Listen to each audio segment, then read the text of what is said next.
Good evening, good morning, and good afternoon, wherever you might be in the world of YouTube. Welcome, welcome, welcome. You are listening to Unapologetic Tea Time with your host, PG, and that is me. Good Wednesday morning, Eastern Standard Time. And I don't expect anyone to join me on here at this hour.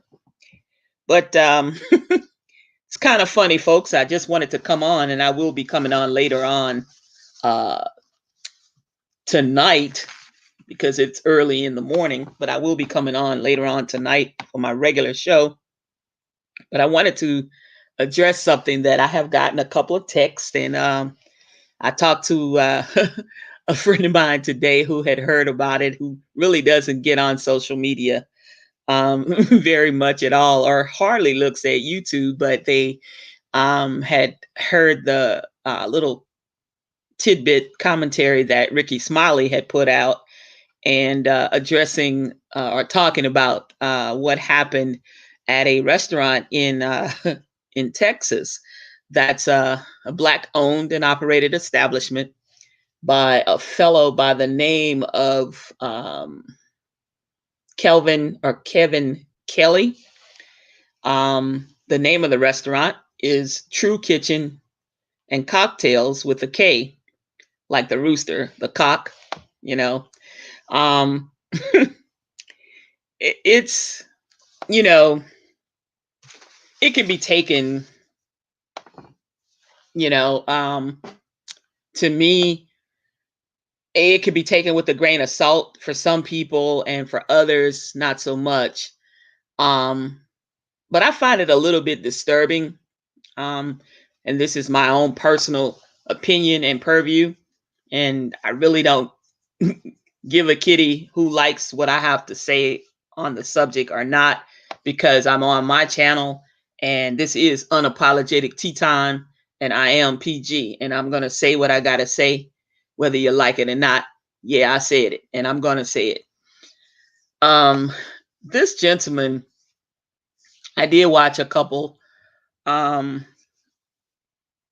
of the videos, and I watched the one that Ricky Smiley had commented on, which was him, this guy going into this rant, who apparently was the owner, Mr. Kelly,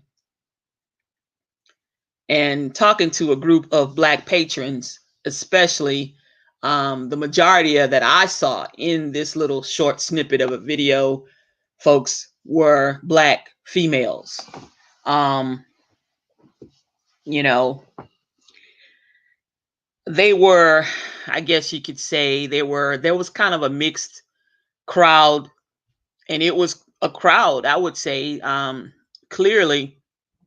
Let me back up. Clearly, I was a little taken back a bit by the amount of people that were in the establishment. First off, we're in the middle of a global pandemic, and in the state of Texas is glaring red because their COVID-19 numbers are through the fucking roof. So that right there alarmed me, and it made my eyebrows go up above almost to my hairline on my head. And I started to thinking as I was looking around. That's why I went back and looked at several more videos, basically of the same thing. But when I get into the crux of things, then you'll understand, I guess, where I'm coming from. But what I want to clear up first off is my thought on this is most establishments, if not all, are mandated right now, especially eating establishments and bars and and other venues that are subject to have patrons come into their places. A lot of them are closed. A lot of them are closed temporarily, and a lot of them are not going to ever open up again. Some of them are closed temporarily with the thought and with the heart and with the hope that they will be able to resume their business. But unfortunately, for some people, it just won't happen.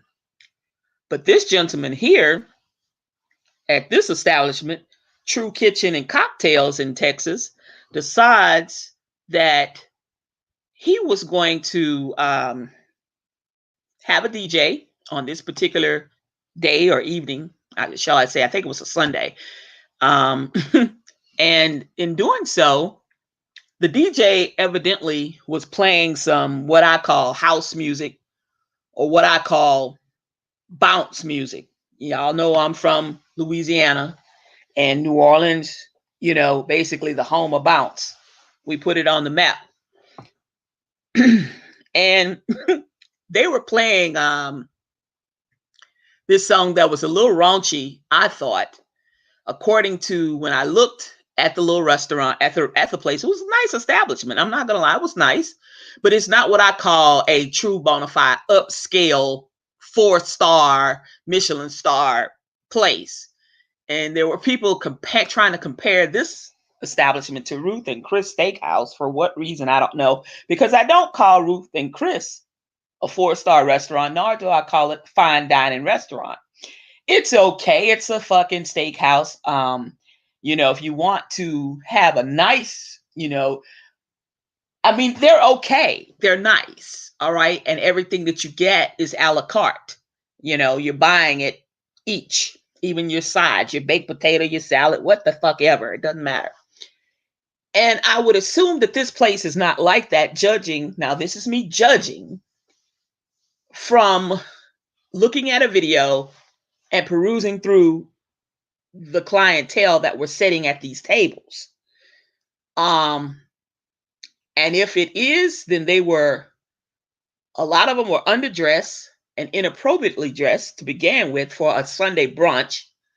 And the other thing, of course, these days, people, they don't stick to tradition, or don't stick to what may be considered the right attire for some places. And that's why some people get asked to leave. Other times, people of color get asked to leave because it is a person of color that has entered into this establishment, and we don't want your business. But now, I'm not talking about that this morning. I'm talking about Mr. Kelly's ass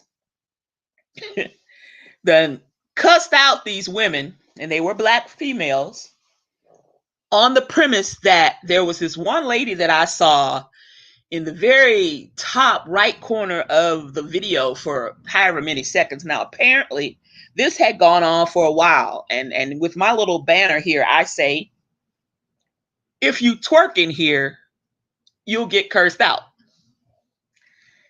And that's what he did. First off, he apparently goes and tries to talk to them, and I guess, or maybe in the tone that he took when he was having his meltdown in the middle of the restaurant floor, yelling at these females, grown folks, because there were no children in this restaurant, trust me. And tells them if they didn't like it, they could get the F out, that there wasn't going to be no twerking in his restaurant. Now, this young lady, she'd already been twerking, and she had her back arched, and she was going to town for a minute. Now, I don't know what was celebratory. Chances are that was one of her favorite songs, and it was probably a twerking song. And we all know in the Black community that certain songs, you do certain things to, certain dances, certain songs just get you into this mode, and you might jump up from the table. I wouldn't jump up from the table and twerk, because that's not what I do. I can twerk. Yes, I can. But that's not something that I would do in a restaurant. At a party, perhaps, having a good time, a few cocktails or whatever. Being that this was an establishment that was serving alcohol, being that this establishment decided to have a damn DJ on a Sunday at a Sunday brunch, that's all fine and good. But I'm going to say to the brother, Mr. Kelly, if you want your patrons or want your Black people to patronize you, then you have to, and this is not the first restaurant apparently that he has had, and he's had a falling out with the previous restaurant dealings with the people. But if you want people to give you business and you want your quote unquote, he said, I got this business and building so that my folks could have something. And this is not, and he called out Pink and he called out Prime, and evidently they're the strip clubs or whatever down the block or up the street or whatever, or in the area. And that if you didn't like what he had to say, that you could get the fuck out, is what he said. Under no certain terms, he said, get the fuck out. Now, myself, I wouldn't have been twerking. I may have been sitting in his restaurant, perhaps eating a meal, but not me right now, because we're in the middle of a pandemic. So no, I wouldn't have been in this restaurant. But let's turn back the hands of time and just let's say that hypothetically, this was not in a pandemic situation. And it was A-OK to go off into an establishment on a Sunday and have brunch, which I have had last year. Okay. Not this year, but last year was a good year. And enjoyed it. And I enjoy doing things like that. And it looked like a nice little place to hang out. A couple of floors to the building. But I wouldn't jump up from the table, even if the DJ did play twerking music. But under my watch and under my establishment, if I don't want the twerking clientele to come in, I'm not going to play twerking music for your asses. That way you don't jump up on my furniture and twerk your ass around or whatever. And that's behavior that I would call not conducive to the type of place that it was. It was a restaurant first, / we sell liquor, / we have some music for your listening ears or your listening pleasure. So I say to Mr. Kelly, don't fucking play twerk music if you don't want the people to get up and twerk their ass and shake their ass. See what I'm saying? All right. That's the first thing. Do you not know your demographics? Do you not know your clientele? You see, that lets me know right then and there he had not done his research. He had not done his homework and had not done his due diligence in kind of making certain or kind of curbing these type of behaviors. And of course, out the clear blue, things will happen. Okay? Let me tell you how I probably would have handled that. Being who I am from a corporate standpoint and have run other people's businesses besides my own, I would have probably, because I'm sure there were cameras, and if I was in the office or whatever and someone alerted me, just say I wasn't looking on the cameras. They said, hey, PG, excuse me, but you got these ladies out here twerking all on the tables, or they all on our sofa. Well, that cheap ass restaurant furniture, you can buy some more, but you shouldn't be on those people. Okay, here's the thing. You shouldn't be on top of them people's furniture. That's somebody's shit that they done bought so you could have a nice little place to come to when you want to relax, unwind, hang out with your girls, hang out with your good Judies, whatever, meet your man on the low, meet your girl on the low, whatever it is you're doing. Have a baby shower, whatever you're doing. Okay? But at the same time, if you're going to play this kind of music, it gets around. Word of mouth gets around. So when that happens, what do you think happens on the other side of this record?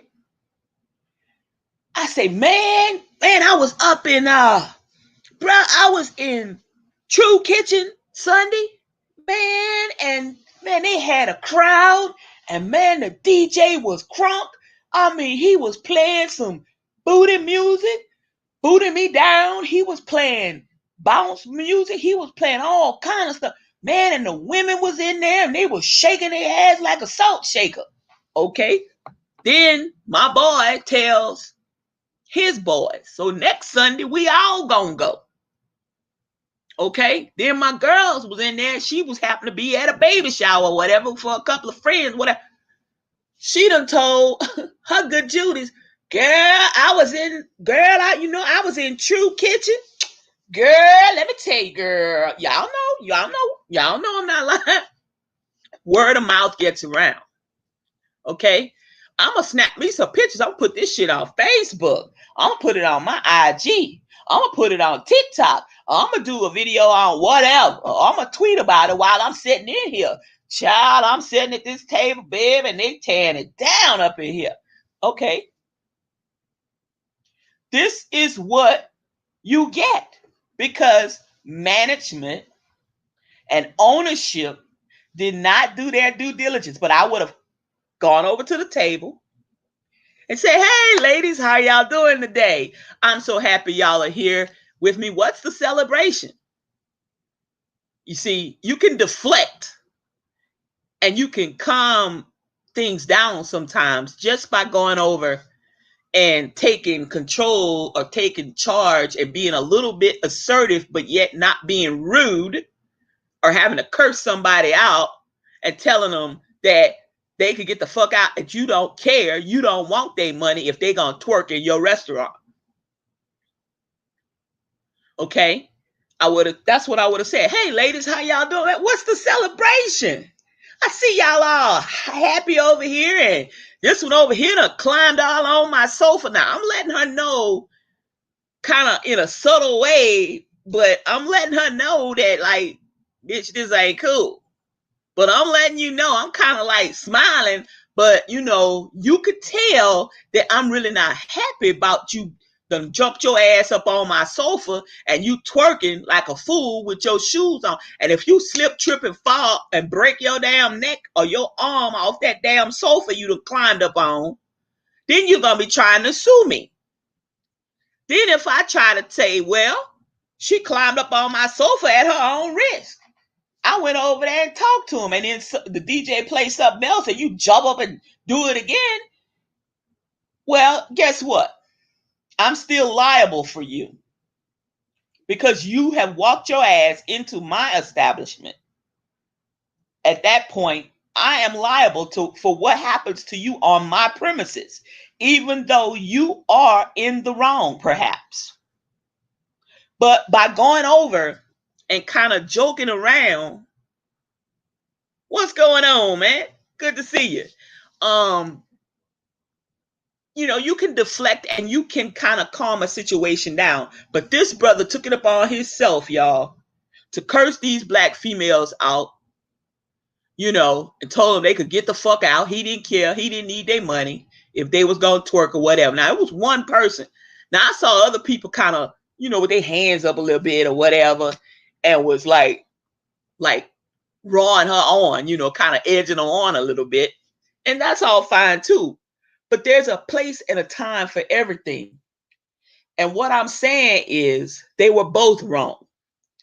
The owner of the establishment was wrong to, one, let the entire restaurant hear him using derogatory language at his customers. Okay? Because now he didn't single out the one person. I guess because he went to talk and they ignored him, so he decided he's going to throw down in the middle of the restaurant so everybody and their mama could hear about it, which to me is wrong. That's not how you handle things as a business person, as an owner of a nice place, or even if it's a rinky-dink place and you're trying to grow your business. Because apparently, from what I read in the review column for the restaurant, and Eater, which is a restaurant kind of guide and tells you all about the establishments throughout the nation. They just recently had opened. And if you that ticked off, first off, he should have been grateful anybody was in that motherfucker in the middle of a pandemic. What's going on, Aaron? Glad to see a couple of y'all joining in at this time of the morning. But I say that to say this. He should have been grateful to tell somebody to get the fuck out of his establishment. I mean, they probably had 150 people in this fucking place. And then he was really, truly, to me, he was in violation of what the CDC had asked them to do as restaurants, period, across the nation. And that skip every other table. They had people from table to table to table. I saw no skip tables. This booth was backed up to this booth, and there was people in that booth, the people behind them, the people behind. I was like, well, damn. Then they had long tables with people from 8 on this side, the end of the table, 9, and then another 8 on the opposite side, and then another person sitting at the head of the table. 18 people? Are you serious? At one table, then a booth, then another booth, no skipping of tables, no. I'm like, where is the social distancing? Then he ran out on the floor and was talking to people like they were crazy, and then he had no mask on. Nor did I see the majority of his patrons with masks on. Now, perhaps they had masks on when they entered, perhaps, but I doubt it. I don't know. I doubt it. Who knows? You know, apparently this man is not his first merry-go-round, though, D's. You know, he's owned another establishment, and they're being sued. His little LLC or whatever is being sued because some workers and then a business partner of his, saying that he allegedly that he stole the recipes that 2 of the chefs had come up with for that restaurant and stole them and took them to True Kitchen and Cocktails. So I don't know, I don't know. Never been there, I did hear about one of the little places that he had before, but I had never gone to that one either. But I would have probably wanted to visit, sometime in the future when I go to Texas to their place, maybe a Sunday brunch or whatever. But I'm definitely not going to go now. That's how you treat your people? You not get ready to treat me like that? Somebody jump up on your damn cheap ass $10, $30 sofa at a restaurant.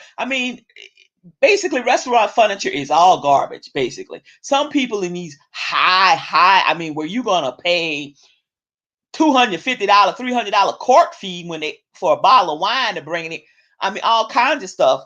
Yeah, they might have some really nice, real leather sofas and real suede and really nice plush this and plush that. But for the most part, restaurant furniture is basically buy it, it breaks, they get some new. Buy, break, get new. Buy, break, get new over and over and over again because it's cheaply made and it's got to be that way so that it's disposable so that they can purchase more.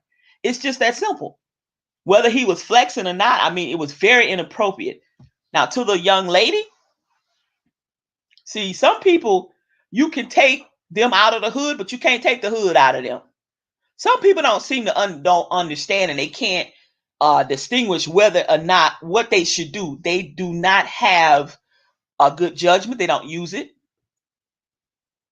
They don't know how to conduct themselves sometimes, some people. And then some people they think it's okay because your good Judy's, your good girlfriends or whatever, and kiki kaka with you and laughing with you, but they're not laughing with you, they're laughing at you sometimes. So some people can't discern whether something is good. Just because you can do it doesn't mean it's good to do. Understand what I'm saying? Some people can't discern. They don't use good judgment. They don't understand. They can't discern whether something, I can do it, but see, that's that big old but. If I do it, am I going to look like a fool? Am I going to look like a hoe? Am I going to look like this idiot? Am I going to... No. That's not coming up in a lot of people's head when they do these outlandish, idiotic things. They don't stop and think about that because that's not how they function. Then some people were in there and I'm sure they were in awe at what the fuck is she doing? This girl climbed up on, had her hands on the wall and booty shaking from like a salt shake. I'm like, what the hell? Hey, it is what it is. But in no time do you curse out the entire restaurant and then tell your patrons that you don't they can get the fuck out if they don't like it. I would have, the average tab in there was probably at least $75 or more. I would have politely got my big ass up and walked the hell right on out the door. Credit card in my pocket, right on out the door. Money in my pocket, right on out the door. He would have lost a lot of business, because had I been in there, I would have said, I know y'all fucking lying. Y'all ain't gonna stay up in here. And this man just cursed y'all out and telling you this craziness. Let's go. I would have started some shit. Let's go. And the party that I would have been with, perhaps, oh, we all would have left. Every last one of us would have left.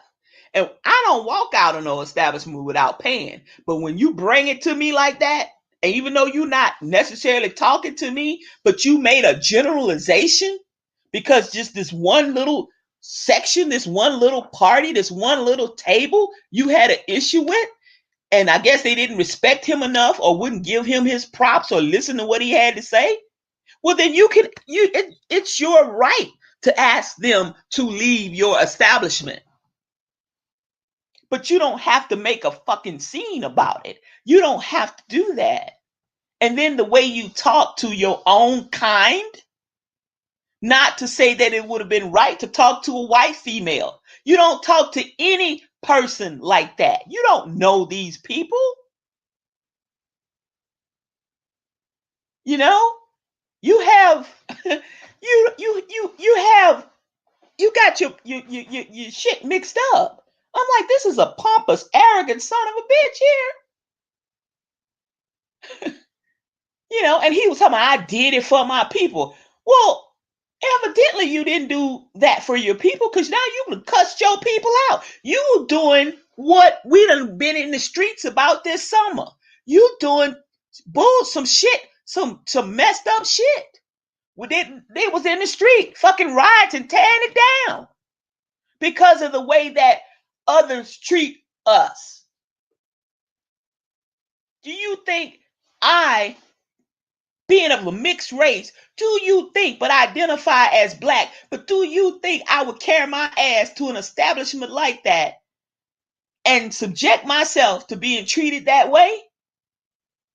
And I'm spending my good earned money, my hard cash or whatever, or my credit card. Hell no. I'd be like, this motherfucker crazy. Let's get the fuck out of here. So I don't know how this is going to. Yeah, he did. He made a big ass fool of himself. And that's my thing. How you gonna play, like I said, how you gonna play some damn hood music?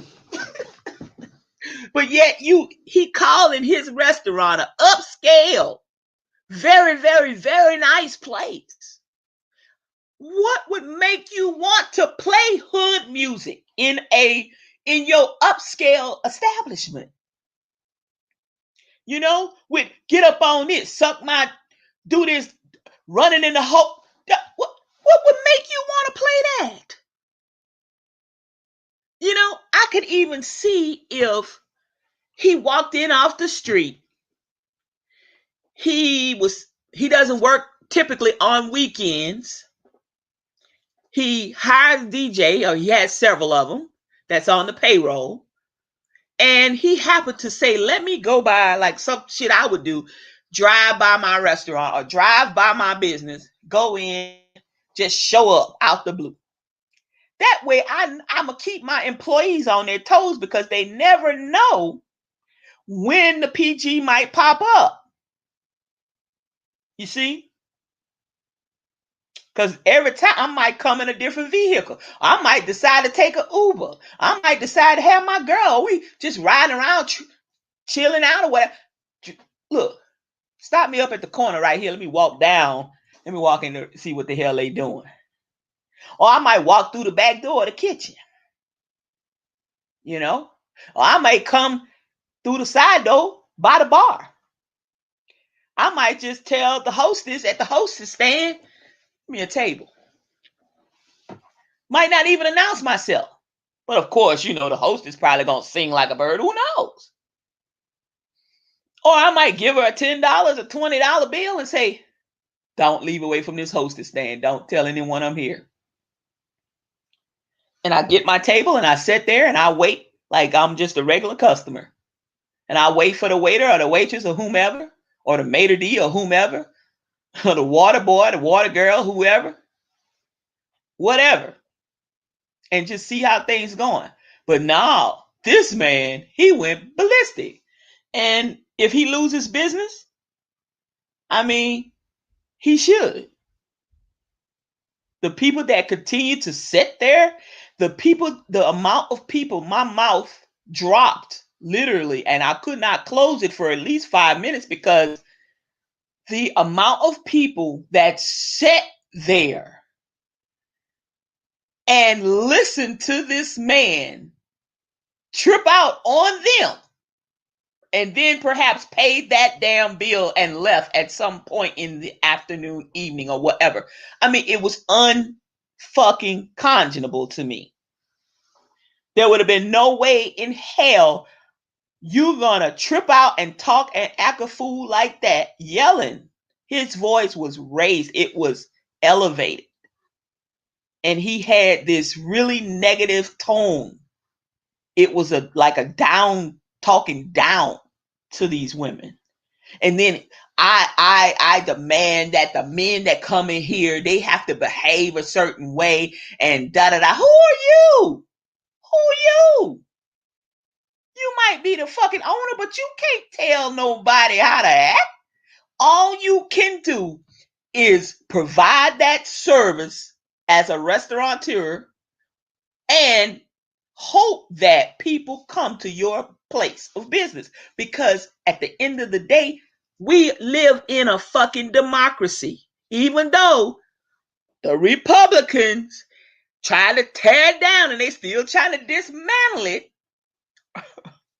But, and we got y'all fearless leader in chief, Orange Dotard, on his way out the door. But our democracy was challenged, but we still don't live in a dictatorship. So all you can do is wait on those people to come. If they come through your restaurant's door, pay their bills, hope that you make enough to pay your staff, hope that you make enough to pay the mortgage on it or the rent on it, your utilities and everything else, and have something left over to take home at the end of the month, or however you do your system, or every 2 weeks to pay yourself. Okay? The average business, and I'm not telling you what I read, I'm telling you what I know because I've had a couple, takes to grow it. The average business, when you are a single sole proprietor or have a partner or maybe 3 people, it takes years. It takes 3 to 5 years. And sometimes by that 3rd year, you're just starting to do well. And then the next thing you know, the damn economy pulls the rug out for money. The economy rolls off a cliff. A damn pandemic comes, whatever. Life, it's called life. Then all of a sudden, you got loans out, you got business loans, small business loans, you got all kinds of stuff, and you can't meet payroll. You done went out and bought you a brand new house, you done bought you a couple of cars, all kind of stuff, and you can't pay for it. So to me, this brother was just damn fool. But I say that they were both wrong because the young lady should have used good discernment and should have known better. She wasn't at a playground. She wasn't at the nightclub. She wasn't at the strip club. She wasn't at the titty bar. She wasn't at a fucking house party. She wasn't out in the middle of Piedmont Park at a goddamn festival where they playing music and you can just twerk till you get fucking tired and fall the fuck out on the ground. Somebody might throw some water on you, but most time they just walk over your ass and keep on going wherever they going. Oh, look, that lady on the ground. Oh, and they walking the other way. You know, they won't even find out whether you heard you got a serious emergency going on or whatever. That's just the way we live. That's how we live now in America. But that's my 2 cents on this bullshit, is they were both wrong. But primarily, I blame the restaurant for allowing themselves as the restaurant owners and management and staff to get caught in a catch-22 position like that. Because had the DJ not been playing ghetto music, party music, titty bar music, strip club music, barroom music, she wouldn't have been dancing on the damn table or on the damn sofa or the whatever the booth or whatever the high back booth sofa, whatever you want to call it. Okay? There ain't nothing fancy about that. It's nice. It's okay. It ain't new. It ain't new, nothing that's never been seen before. But it was a nice place. I'm not going to lie. It was nice. But high dollar, perhaps, I don't know. But judging from what I saw on their website, the food that they were serving was regular food, you know? I mean, regular food. And that damn orange juice that I saw on the thing, it looked like fucking Sunny Delight. It looked just like Sunny D. I was like, God damn, that's a yellow ass orange juice. Where they get it from? You know? But for real, y'all, for real, I just wanted to come on and say, you know, folks, when you have to know when you're being mistreated. When you're somewhere,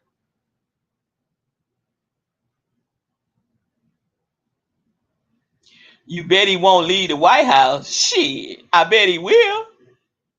I bet he will. On the 20th, put your money where your mouth is. What? You now, the only way he don't leave, and this would be really, this would be like, oh my God, the chance of this is like finding a needle in 97 haystacks, okay, in an hour's time. The chances are, go check out Rodney Keith Walker channel. Okay, what is Rodney Keith Walker? What is his channel about?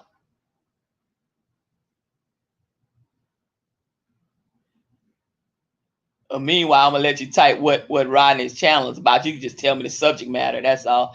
The only way is he tried to start a war, and it's so late in the ball game until we're almost to inauguration day. You know, we got less than 60 days, so he would still have to leave. All they would do is call in civil service. I mean, Secret Service will put him out. At that point, at 12:01 fucking noon on the 20th, he's an ordinary citizen. You know? So yeah, he gonna leave. I mean, so you saying that he's that nuts? Now, like I said, the only way that he wouldn't necessarily, but they would still Congress. I mean, it would be Nancy Pelosi, and it wouldn't even be up to Turtle Man Mitch McConnell. He'd have to go. He'd have to go. You know, the thing, the whole thing is he does not want power. He wants to be talked about forever. He wants to be relevant. He wants his name out there. That's the thing. Then he knows that what he's facing literally going from being on top to being on the fucking bottom of the barrel, losing what rest of his little fortune he has left, of losing it on so much in taxes, on so much in these different lawsuits that he's facing. And I'm not talking about the federal ones. I'm not talking about that, because I'm looking for him to try to pardon himself, which is going to be challenged in court, because I mean, he's done so many things that were wrong that they let him slide on, and then at the last minute, of course, he's going to pardon Rudy Giuliani. I think Rudy was okay for 9/11, and then the motherfucker must have lost his mind. I'm thinking, who jumped in? What entity? What thing jumped into Rudy Giuliani's body and into his brain, and is literally living in this man's body and literally spewing out this stupidity? I mean, it went from pretty okay guy. intelligence wise to an imbecile, what the fuck happened to him? You know? That's all I'm saying. But if Trump does not start a war in these less than 60 days, or I'll tell you another thing he can do, or would try to do, probably will do, is to step down medically or whatever and get Mike Pence to become the president and then turn around and pay Pence or promise Pence he's going to pay him a bunch of money. But I don't think he's that stupid. He might be that stupid. I don't know. I don't think Pence is that stupid, but I mean, who knows? I think he's a down low little motherfucker, though. I think he is, because he's too fucking homophobic for me. I don't know. I'm just saying. Allegedly. But I'm going to say this and I'm going to get up off of here. I ain't going to be too long. I already talked 41 minutes. But the other thing, like I say, is to step down medically or something, have a reason, or make up some shit. Like he made up he had the COVID, and then in 72 hours, the bitch was cured and back at the White House. And then his whole family had it, and mysteriously, nothing happened with that or whatever. A publicity stunt. That he would step down as president the last final few hours or whatever, and have Mike Pence turn around and pardon him. Like, what's his name did to, not Nixon, to, shit. Was it Ford? Somebody did it to somebody. I forgot who it was. I forgot. But the name escapes me right now. But that did happen before. And, I mean, hey, anybody that keeps saying that he won and that keeps saying that there was, no, I'm not drinking. I'm drinking some water, but I'm not drinking any alcohol. But that's anybody that says that he is the winner and that there was so much mass corruption and voter fraud, and it has not been proven, and they have tried in the court systems all around, and they still have not brought the evidence to support their lawsuits.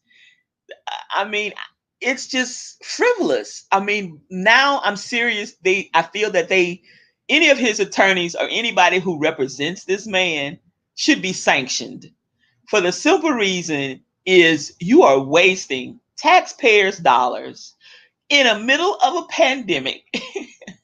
Meanwhile, this man has checked the fuck completely out as being the leader of the fucking entire country, with people starving. People have lost their lives. Almost 300,000 people now we're looking at, close to. And you got people starving. You got people being evicted. You got people, whole families now living in cars and their vans and different things. You got people that the lines are stretching miles long when they're giving out food at the food banks and stuff. You know? I mean, just to get, a food box for the Thanksgiving holiday here in the Atlanta metro area, Tyler Perry gave out 5,000 boxes and 5,000 gift cards. And the line on the interstate to get off at Tyler Perry Studios at that exit was 10 miles long. That's how far back these people were.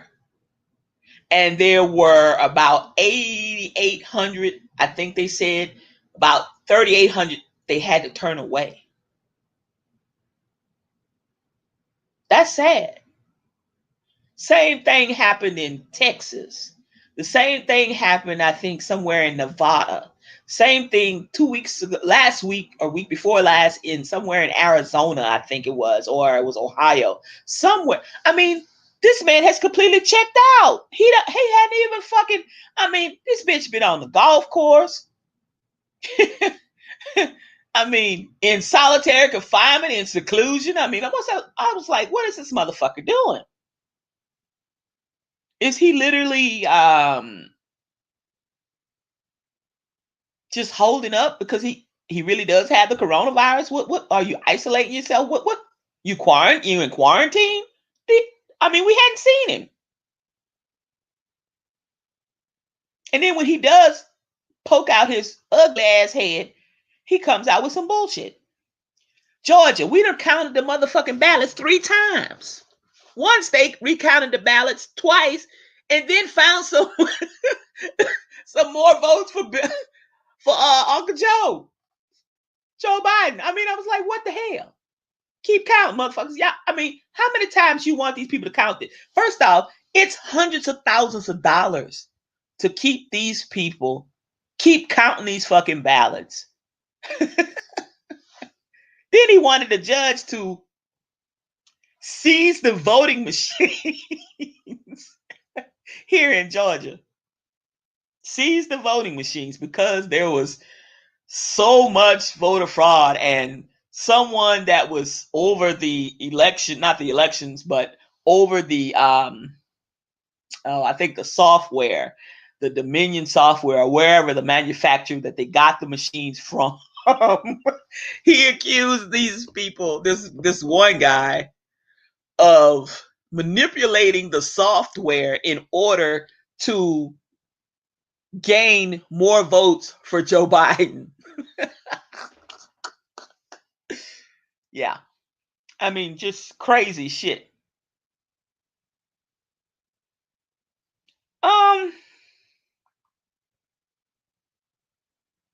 From what standpoint are you talking about? Are you going back to when he did the reform bill, when he put a lot of blacks in prison?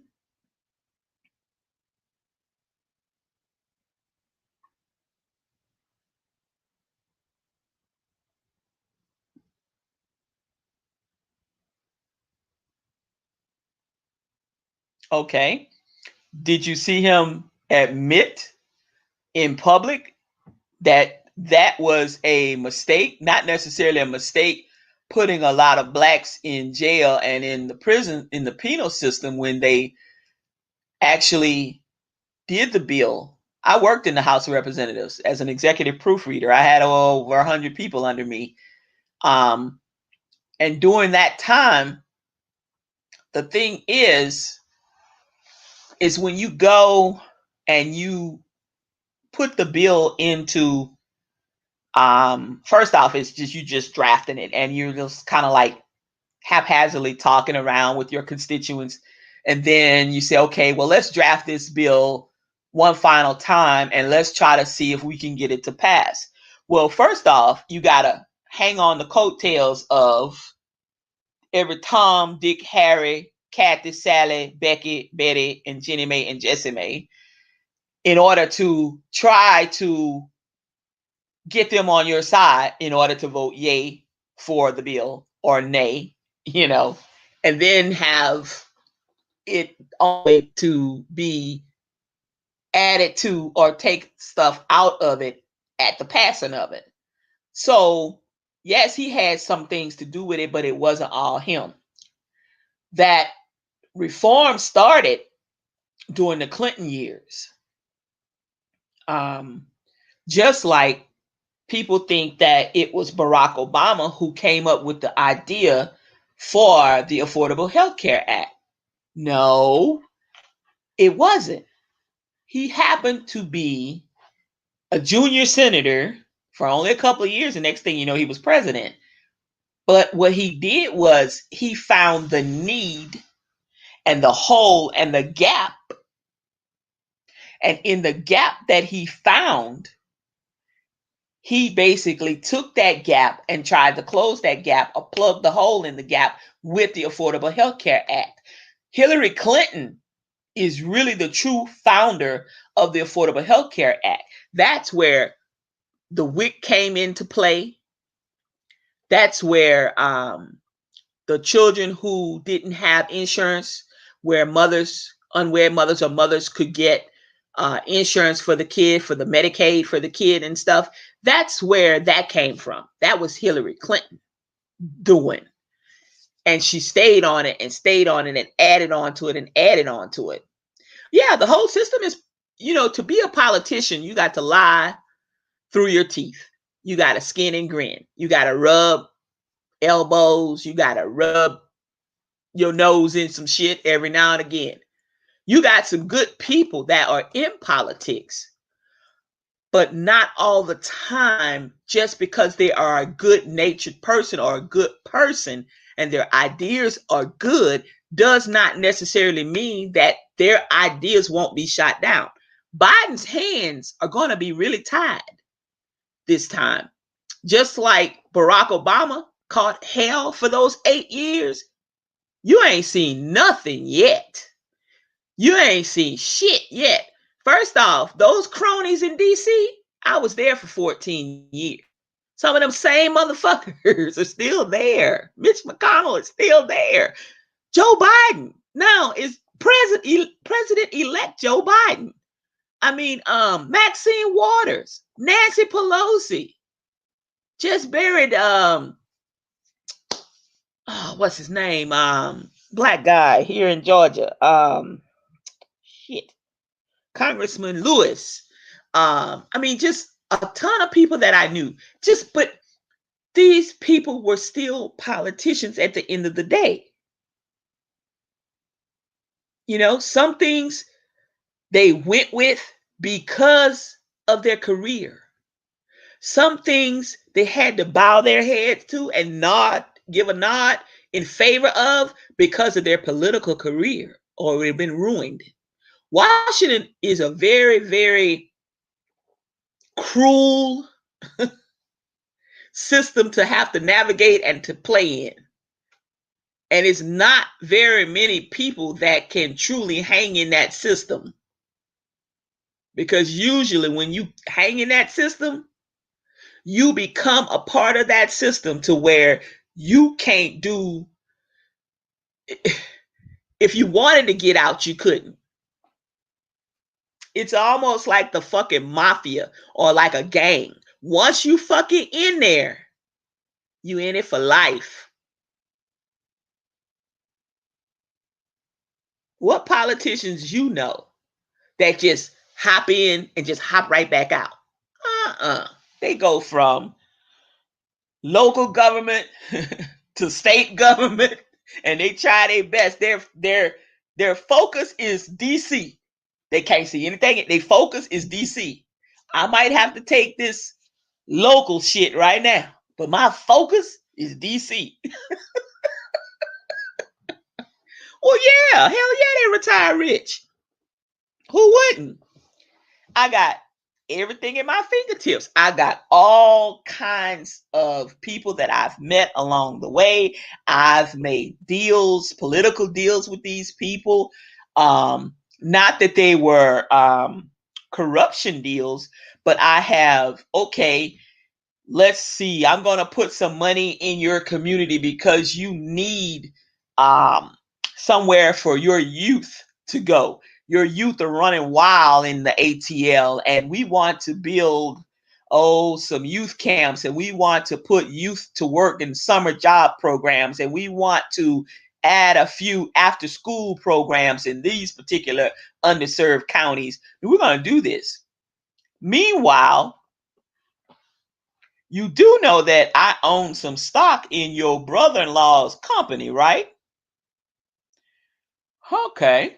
It's how they're not a politician, but they're going to wash my hands and I'm going to wash theirs. See, I'm going to do this for you, and I'm going to fight and get your kids that's being underserved and in these small communities that are never hardly recognized, never looked at, and have great underdeveloped talent. Well, I'm going to do this for you. Meanwhile, I got a laundry list of shit that you're going to need to do for me first. You damn right they come out fucking filthy rich, every last one of them. Every last one of them. Do you know that Anybody that's president or vice president gets Secret Service for the rest of their life. Not as many as they would if they were president acting, still in the presidency stage and still the president. But then they get like $1 million, I don't know how many millions of dollars to do travel every year. They get free fucking postage for the rest of their life to mail letters, to correspond with the general public, to do this, to do that. Free. You want to mail out 500 invitations for your daughter's wedding? Free. I'm telling you what I heard. I'm telling you what I know.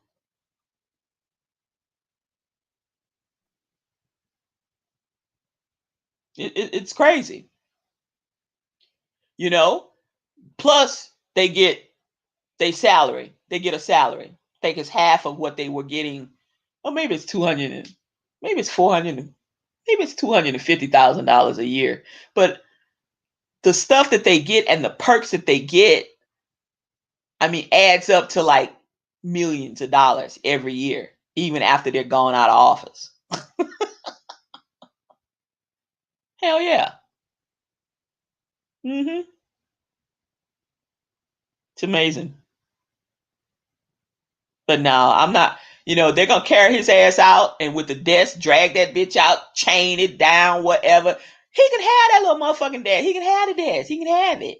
I know that is an antique and it's supposed to stay away. Give him the motherfucking desk. Long as this bitch get the fuck up out of there, he got to go. To be honest, Joe Biden was not my preferred choice to run this country. But guess what? He was the best we had at the time. So you have to do what you have to do. You got to make up your mind. I damn sure couldn't vote for Trump. I'd have wrote my fucking name on that ballot. I'd have wrote myself in for president. But goddamn, I would not vote for Trump.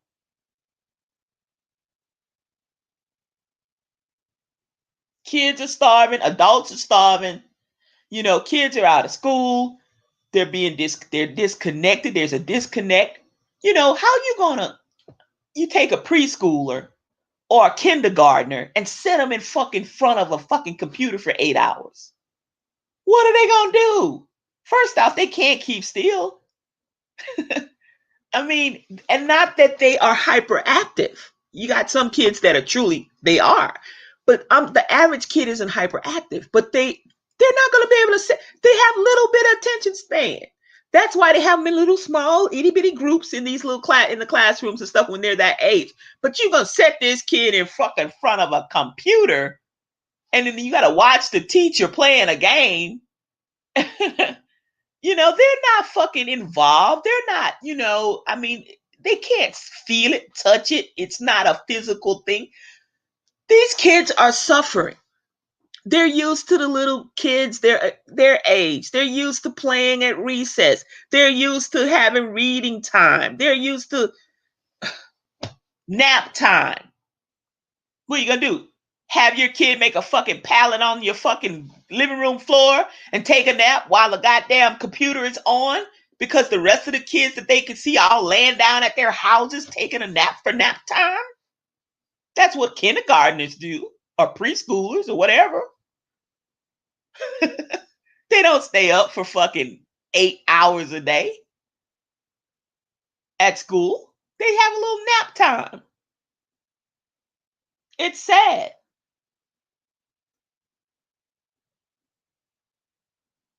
I'm glad you stopped by too, these nuts. But it's sad. But I'm all off subject. But yeah, it's sad. And unfortunately, people just don't fucking get it. From the motherfuckers that don't wear their fucking mask correctly, it's a fucking airborne goddamn it's a fucking disease. It's a pandemic. They tell you it's respiratory. Our respiratory system, mouth and fucking nose. You wear a mask under your fucking chin or under your goddamn nose and you cover up your mouth. I'm like, you the stupid. I want to just fucking, one day I just want to go fucking ballistic and punch every motherfucker I see that's wearing their fucking mask incorrectly. That right there chaps my ass. You know what I'm gonna do? Not this week, because I got a lot going on. But next week, I'm gonna fucking, probably this weekend, I'm gonna fucking take some pictures of motherfuckers wearing their mask wrong. And I'm gonna, I bet you in a less than 5 hours, I'm gonna just drive around, hang my head out the window with a fucking my video camera, with my little small video camera, Hero, whatever the damn thing is. And I guarantee you, I can fill that son of a bitch up with footage of just people at random, or a rag on their face. I mean, I'm like, who does that? You crazy. You know, you got a single fucking little thin ass bandana and you're so stupid. What you do, you don't double that motherfucker. You just take the bandana and tie that bitch around your face like you're fucking, a vigilante somewhere, or you in a goddamn dust storm some damn way. I'm like, are y'all crazy?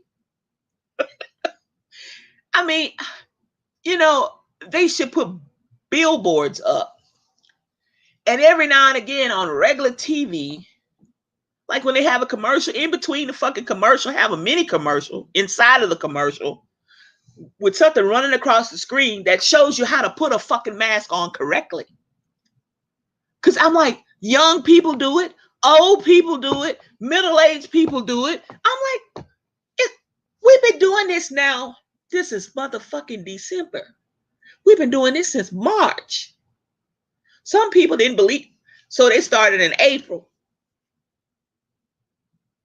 8 months, let's just say 9 months, you ain't caught on yet, you motherfuckers are slow. Yeah, GoPro, but mine is not a GoPro, it's a fake GoPro. Yeah, but it works perfect. I got some friends who say, oh, damn, that works better than my GoPro. I'm like, you damn right it does. I said, wow, you paid GoPro money for yours.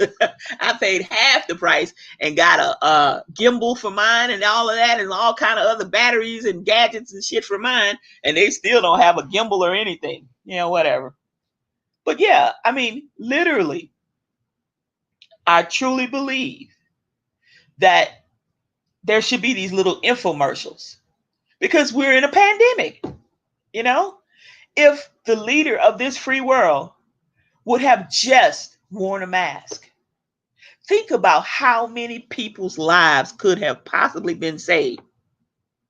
My health is pretty good these days. The depression has subsided some, pretty much. The PTSD has finally loosened me from its reins. I take my medicine daily, but, I went through a loss of a really dear friend of mine back in July. The virus itself, just the pandemic, was just wearing me down. People in my hometown in New Orleans and Louisiana was suffering. Up here, people were suffering. Just different things, and it's just like all the little places that I like to go, and go to trivia night, and I'd go to have a movie night once a month.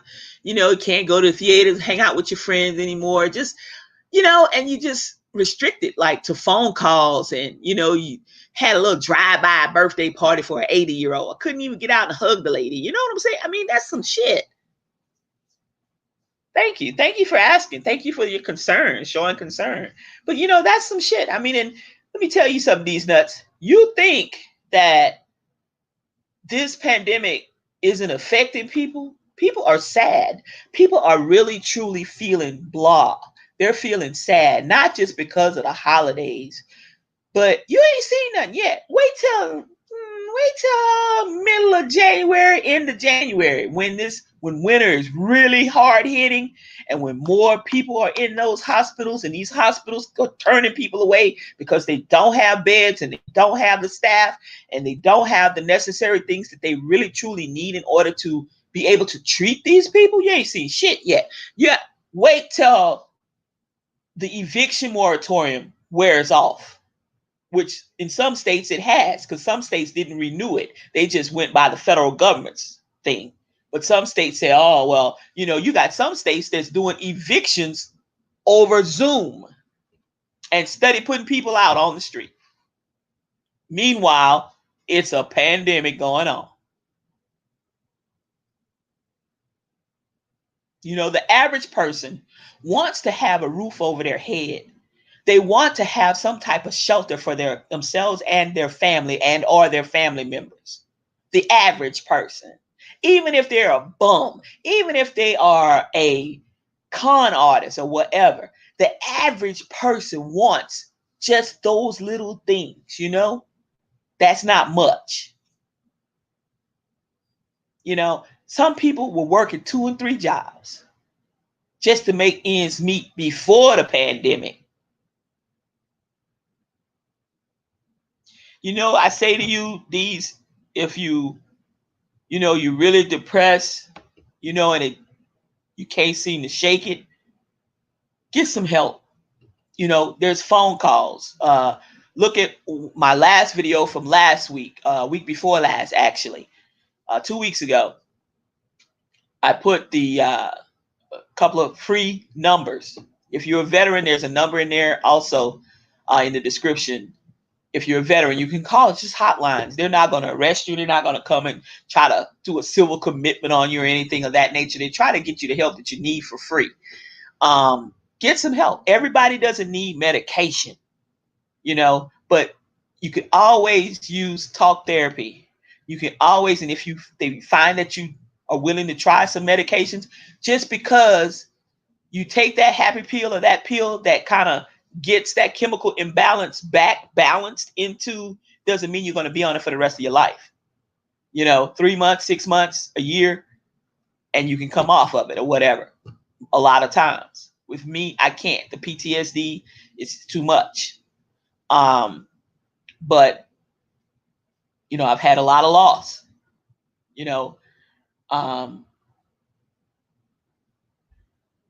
But I say that thank God for the medication. Thank God for the coping skills that I've learned throughout these years that I've been suffering with it. That great psychologists and psychiatrists and counselors have taught me. And now, I know most of all my triggers, but there are triggers that it could be a smell. It could be something that smells like, when I was back in Afghanistan, or if I was back in, put me back to the first desert storm. Sometimes I'm dreaming and I wake up and I could smell or I could taste the dirt or the sand or whatever. Or I see something, the glimpse of my eye, and it reminds me of something that I went through. So you take your meds, but maybe the meds, I'm going to tell you about your meds. If you've been taking your meds for a while, most of the times you have to change medication because everybody's body is different. Whether you're big, small, tall, short, fat, whatever, it doesn't matter.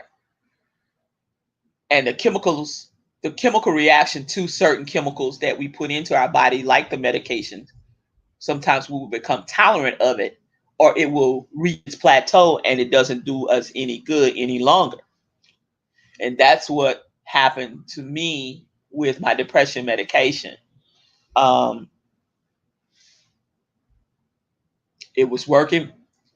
And then I noticed, like last year, it started to wane and then still worked, but it wasn't like it was.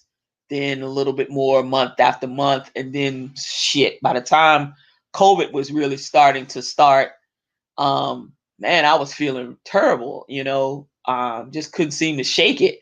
Then, my friend had the stroke. Then she bounced back from the stroke really well, but even that she still needed a kidney transplant. So we were all fighting for her to get that, and we were taking her to the Mayo Clinic, and she had passed all those tests, and she was getting ready to be do the donor exchange where someone was going to give a kidney, and if they gave their kidney, they would have matched her up. She had gotten higher up on the list, and man, she took another stroke back in June, and then she had 2 more in the hospital.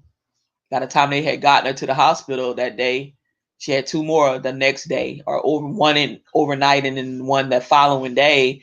And then she was unresponsive and she died July the 5th. This month is going to be one of those months. Her birthday's coming up on the 23rd, Yeah, so it's tough for everybody, man. So, if you don't have insurance, or if you have insurance, if you don't have insurance, there's places that you can go. There's numbers you can call. Like I said, look on my on my second to the last video that I did in the description. I do have some numbers that you probably, you may be able to use. And especially holidays right now, things are just blah with a lot of people. There's going to be more people that are going to start suffering from depression and PTSD, because you got to think about almost 300,000 people have lost their lives. Their loved ones were not able to grieve properly. Okay. They're still in the grieving process. Then all the ones that are going to perhaps pass away, in the near future, no funerals, no true church services and different things. I mean, there's no closure. So when you don't have that closure, I mean, it's like right there in your face, different things. Plus your everyday normal life that you have to continue to live and go on. Some people left behind children. Some people left behind their wife, their husbands, their whatever. I mean, it's just everything. Plus, there's car wrecks that's still going on. There's slip, trips, and falls. There's accidents. There's everything else is still going on, including the pandemic. Yeah, yeah. So it was pretty sad. So, like I say, I encourage you to seek some help. Get the help you need. Talk to your doctor. If you don't have one, find your mental health provider for the city or county that you're in or whatever. They can help you. And now the good thing is they've relaxed a lot of the criterias and different things to let people into those different programs. They will do the face-to-face with you on your phone, on Zoom, or on Skype, or on your computer, or whatever. So you have that, and then they will you tell them what you've been on or whatever. You just tell them, whatever. Or I'm not saying that you don't have these things already in place. I'm just talking to you, as for someone from another person who suffers from, mental illness. It's rough, and it's going to get rougher out here. So I say to you, my friend, get the help you need for yourself. If you don't advocate for yourself, no one else will. Perhaps they will, but I'm just putting it out there like that, because we are our best advocator, because we live it every single day. No one else is in your body but you. I don't live in your body. You don't live in mine. We can both shoot the shit, and we both can talk about our symptoms and, things that we've overcome and things that we go through on a daily. But at the end of the day, we can have the same similar things going on, but feel totally different ways, because we're all individual people. So definitely, please, your doctors might be terrible. The hospitals are overcrowded. Yes, they are. Your doctors might be terrible, but here's the thing. You can switch. You got to knock on doors. If you don't knock on those doors, then none of those doors will open. I at first I didn't know what was going on with myself. I didn't know. I felt like I was in like a manhole underground, like what's the Ninja Turtles, and they live underground in the sewer or wherever the hell that's what I felt like. And every day I climb up without a ladder, and I get up and I would push that manhole cover back, and I could look out and I could see there's people walking on the streets, and they would be going about their way, but I couldn't get out, and I'm screaming, and no one stopped to help me. They didn't even see me, and I'm holding on, white knuckles. And then at the end of the day, I crawl back, and I put the top back on the hole, and I crawl back down, and I'd suffer. So one day I went to the store, and I tripped out. Like I couldn't get out of my truck because it was like people, I felt like no one was going to get me or anything, but I felt so overwhelmed. I felt so alone. I felt just down. And so I Googled mental health sitting in that truck on my phone. Kid you not. And when I did, it popped up in my county, and I was about a mile and a half down the road from the mental health place. I didn't know how to talk to my primary care doctor about how I was feeling. And I went, and it was about 10 o'clock in the morning. I'll never forget it. And they said, well, you should have been here at 8. I said, well, to myself, how the hell I know that? Fuck, I don't know. So you should have been here at 8, but we are going to give you an intake for tomorrow morning if you come back for 8 o'clock. Now, it may take about an hour and a half till we call your name, and you will definitely see someone to do the intake. And the next week, no, in 3 days, we're going to make an appointment for you to see a counselor. And then the counselor is going to make the appointment for you to see the therapist. And I was like, oh boy, I was so fucking excited. I didn't know what to do with myself. So why I overslept the next morning, and it was like 7:45. I was in tears when I woke up because I thought they weren't going to see me that day, And so I got dressed right quick. I just brushed my teeth, washed my face, and I swear I just ran out the door and drove really, really fast. It was like 8:05, and I ran through the door, and I ran up to the desk with the plexiglass. Well, it's regular glass then, and I was like, "Ma'am, I'm so sorry." I said, "I'm a few minutes late." She said, "Oh, honey, you'll be just fine. Just have a seat. I remember you from yesterday. What's your name?" I gave her my name and stuff. She gave me a little pad. She gave me some stuff to fill out, some forms. Fill that shit out, and I waited. Sure enough, it was about an hour and a half wait, maybe 2. And they called my name. I went in the back. I gave them the clipboard with the papers and stuff on it. They asked me a bunch of questions. I sat and I talked to them for about 45 minutes to an hour. And they said, the lady looked on the chart, the calendar or whatever. And she says, well, Dr. Washington was who I started seeing. Dr. Washington. I think she had an opening like that third day, but it was in the afternoon, about 3 or 3:30, if memory serves me right. And I'll never forget, it was pouring down raining, and I didn't have an umbrella because it wasn't raining when I left my house. But when I got to the clinic, it was pouring down. I walked my fat ass right out there like it was sunshine, and I walked right out in that rain and walked in, and I was soaking wet. And of course, in the summertime, it's pouring down right in the, afternoon thunder showers or whatever. Man, it was so cold. I was like, my teeth were chattering, but that's all right. I wiped my face. I wiped my arms, kind of, shook myself off a little bit. And I set myself down and I waited and I talked to them, and they set me up to see the psychiatrist that next week. And I was on some new medication. I was on medication, some meds, because I'd never been on that before. And yeah, so ever since then. But really, I owe it all to Viewpoint. Viewpoint saved my life. They really did. They really did. It was called Viewpoint Health. But I'm gonna let you go. I'm gonna go on ahead and get off here. I'm an hour and 19 minutes in. But just knock on doors, man. Call around. You'll be surprised. Are you a veteran? If you're a veteran, there's some things out there for you. But you just gotta find those programs.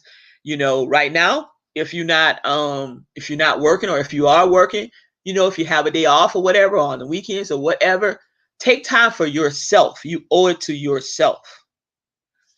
Take time for yourself and get exactly what you need done. Now, it may not happen overnight, but work on it. And you're going to feel better just knowing that you are doing something for yourself. Trust me. I love you, man. Take care of yourself. Good night.